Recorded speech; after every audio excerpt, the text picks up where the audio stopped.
करण्यात यावी अशा मागण्यासाठी आम्ही मराठवाड्यातल्या संपूर्ण शेतकऱ्याच्या वतीनं जालना जिल्ह्यातील शेतकऱ्याच्या वतीनं या ठिकाणी मुकाम ठोको आंदोलन पुकारलेले।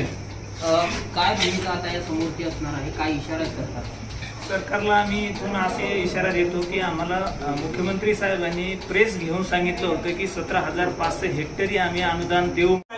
ते मंडळ कुठलंही मंडळ वगळलेलं नाही, प्रत्येक मंडळ महसूल मंडळ हे अतिवृष्टीमध्ये समाविष्ट आहे आणि काही अधिकाऱ्यांनी या ठिकाणी पीक कापणीचे प्रयोग हे घरी बसून केलेले आहेत, त्याचे फोटो आम्हाला देण्यात यावेत आणि जर आम्हाला त्या मंडळाला जर याच्या पीक विम्यातून वगळ असेल तर संबंधित दोषी अधिकाऱ्यावरती निलंबनाची कारवाई देखील करण्यात यावी अशा मागण्यासाठी आम्ही मराठवाड्यातल्या संपूर्ण शेतकऱ्याच्या वतीनं जालना जिल्ह्यातील शेतकऱ्याच्या वतीने या ठिकाणी मुकाम ठोको आंदोलन पुकारलेले।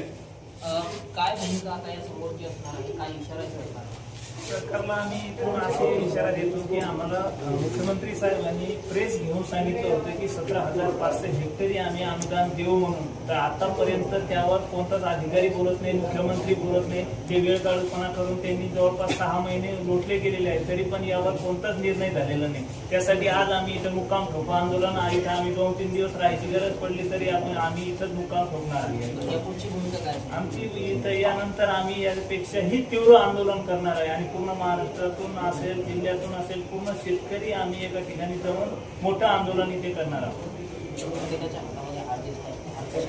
हे हार आम्ही जे विमाचे जे संबंधित अधिकारी आहेत हे त्यांना आम्ही त्यांचं स्वागत करणार आहे। त्यांनी शेतकऱ्याचं खूप चांगलं काम केलेलं आहे, विमा दिलं नाही म्हणून त्यांचं नुकसान भरपाई ही त्यांच्याकडून आम्हाला मिळावी यासाठी आम्ही त्यांचं स्वागत करणार। एकूणच आपण पाहतोय की जालन्याच्या कृषी अधीक्षक कार्यालयातील ही सारी दृश्य आहे, प्रत्येकाच्या हातात आपल्याला हा दृश्य आहे, अधिकाऱ्यांचा सत्कार करणार आहे, त्यांनी चांगलं काम केलेलं आहे, त्यामुळे आपण